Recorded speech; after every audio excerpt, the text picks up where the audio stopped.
Yoshiko.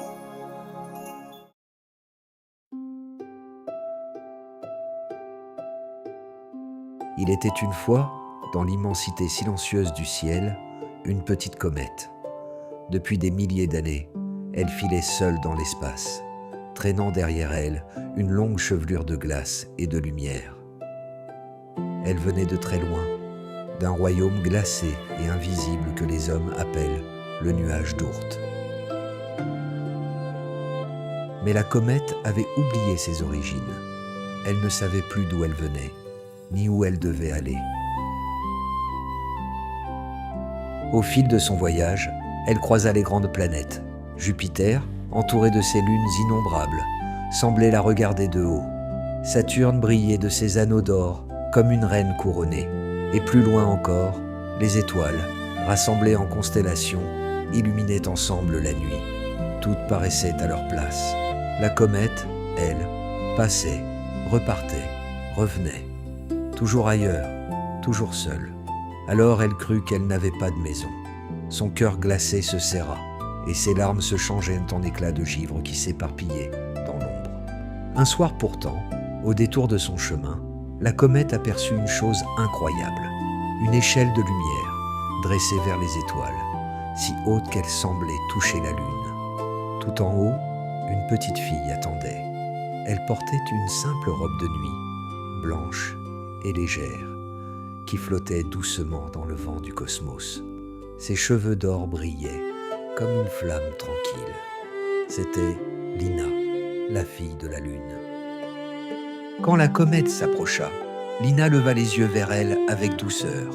Dans ce regard clair, la comète se vit autrement, non plus comme une vagabonde maudite, mais comme un petit chat de lumière bondissant dans la nuit, ou comme un pinceau géant qui peignait l'obscurité d'une traînée argentée.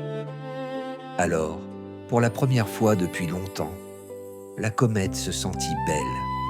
Lina, silencieuse mais lumineuse, laissait ses pensées flotter comme une musique douce. Elle rappelait à la comète ce qu'elle était vraiment. Les comètes naissent dans les profondeurs glacées du ciel, au cœur du nuage d'Oort. Quand elles s'approchent du soleil, la chaleur réveille leur cœur de glace. Alors, l'eau gelée se met à s'évaporer, et autour d'elle se déploie une chevelure immense, faite de poussières et de lumière. Ces poussières, portées par le vent solaire, voyagent jusqu'à la terre. Là-bas, elles deviennent des étoiles filantes, et les enfants, le soir venu, lèvent les yeux, ferment les paupières et confient leurs vœux à ces traits de feu. Alors la comète comprit. Sa différence n'était pas un fardeau. Son voyage n'était pas un exil, mais une mission. Réconfortée, la comète s'illumina de tout son cœur.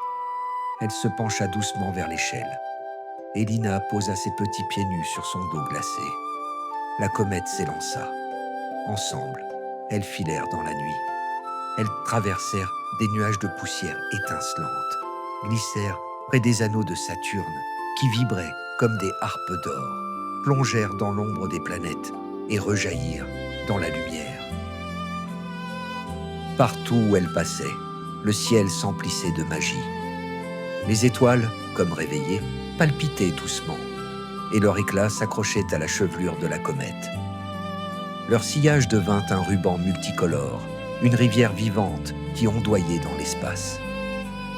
Le rire de Lina résonnait comme une clochette claire, et l'univers tout entier semblait battre au rythme de cette joie. Au loin, un grand dessin se révéla.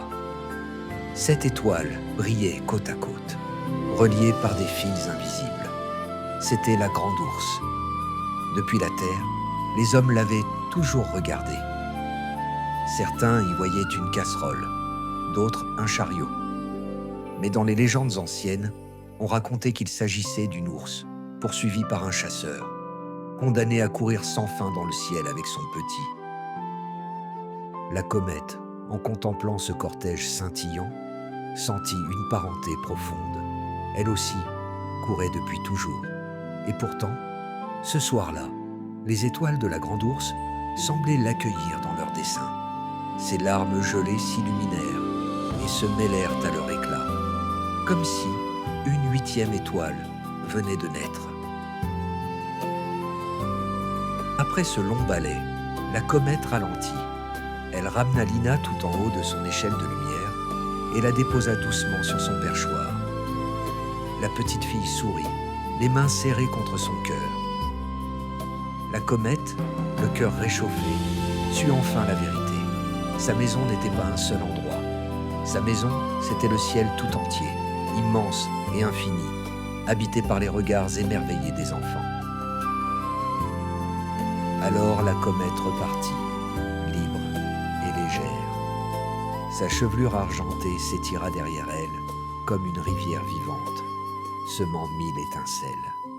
Sur la terre endormie, les enfants levèrent les yeux. Quand les poussières devinrent une pluie d'étoiles filantes, ils fermèrent les paupières et glissèrent en silence leurs vœux au ciel. Tout en haut de son échelle, Lina suivait du regard la traînée qui s'effaçait doucement. Et dans un souffle léger, elle pensa « Bonne route, petite comète, et merci pour la danse. » Et la nuit, loin d'être vide, se mit à briller comme un immense cœur rassuré.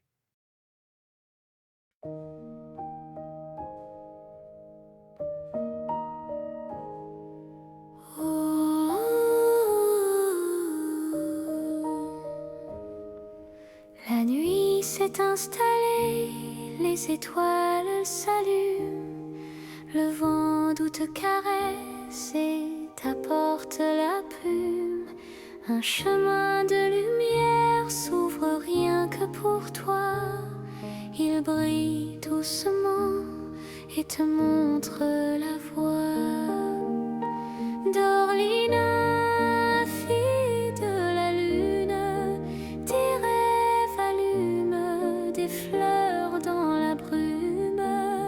Même si la vie t'a laissé dans le froid, tu donnes au perdu la chaleur de ta voix.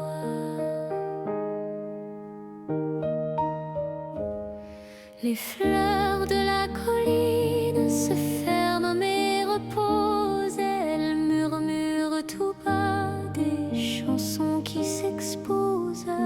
La rivière endormie fredonne ses refrains et berce ton sommeil jusqu'au lever du matin.